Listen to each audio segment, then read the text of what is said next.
As a conservative member of the House Appropriations Committee, Clyde proposed 2 amendments to the Commerce, Justice, Science, and Related Agencies (CJS) Appropriations Bill for fiscal year 2024 to prohibit the use of federal funding for the prosecution of any major presidential candidate prior to the upcoming presidential election on November 5, 2024.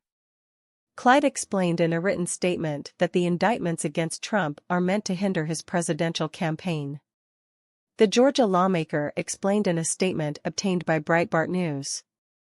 Americans' hard-earned tax dollars have no place funding the radical left's nefarious election interference efforts. Together, Jack Smith, Alvin Bragg, and Fani Willis intentionally brought 4 sham indictments against the sitting president's top political opponent, President Donald J. Trump, as the upcoming 2024 presidential election ramps up. These bogus charges are undoubtedly intended to smear and take down President Trump, as well as hinder his ability to campaign effectively. This overt election interference continues to undermine both our republic and our fair system of justice. Clyde continued, saying it is imperative that Congress use its power of the purse to protect American elections.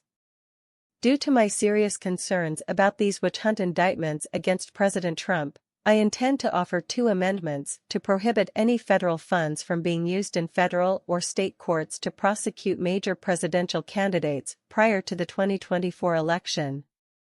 The American people get to decide who wins the White House, not deep state actors who have shamelessly attacked Donald Trump since he announced his first bid in 2015. It is imperative that Congress use its power of the purse to protect the integrity of our elections, restore Americans' faith in our government, and dismantle our nation's 2-tiered system of justice.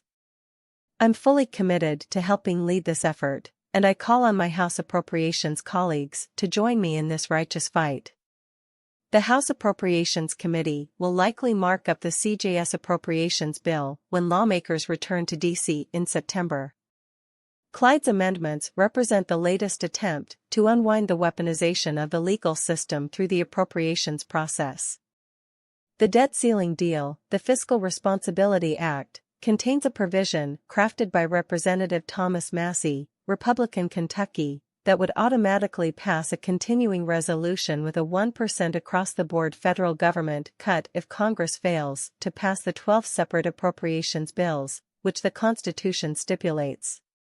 House Republican Conference Chair Elise Stefanik, Republican New York, House Judiciary Committee Chairman Jim Jordan, ROH, and Representative Marjorie Taylor Greene, Republican Georgia, explained that this provision creates an incentive to combat Biden's agenda and combat Biden's weaponization of the Justice Department and FBI. We can also use the appropriations process to stop the politicized DOJ and FBI from illegally targeting law-abiding Americans, Stefanik said in May. Clyde tweeted Friday, 2 hoax impeachments. For witch hunt indictments. 91 bogus charges. Never-ending election interference. Yet President Donald J. Trump is still fighting for us.